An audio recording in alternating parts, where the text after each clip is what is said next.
तर अंधेरीचा मिलन सबवे देखील पाण्याखाली गेलेला आहे। अंधेरीच्या मिलन सबवेमध्ये पाणी साचलेलं आहे। मुंबईमध्ये रात्रीपासूनच मुसळधार पाऊस बरसतोय। अंधेरीच्या मिलन सबवेमध्ये देखील पाणी साचल्याचं पाहायला मिळतंय। मुंबईच्या उपनगरांमध्ये मुसळधार पाऊस बरसतोय। अंधेरीमध्ये देखील पाऊस सुरू झालेला होता आणि याच पावसामुळे मिलन सबवे पाण्याखाली गेलेला आहे। त्यामुळे मिलन सबवेमध्ये वाहतूक देखील बंद करण्यात आलेली आहे।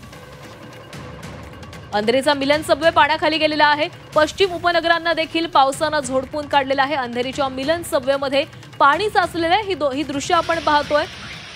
मिलन सबवेमध्ये अशा प्रकारे पाणी साचलेलं आहे, त्यामुळे वाहतुकीला मोठा फटका बसलेला आहे। पश्चिम उपनगरांना देखील पावसानं झोडपून काढलेलं आहे।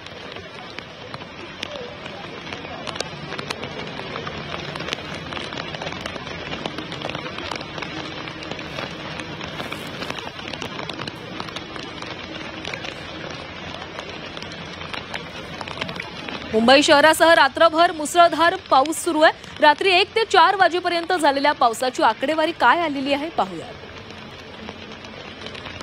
मरोळ 207 मिलीमीटर पावसाची नोंद झालेली आहे। Santacruz 202 millimetre, Andheri 195 millimetre, Vikhroli 196 millimetre आणि घाटकोपरमध्ये 189 मिलीमीटर पाऊस पडलेला आहे।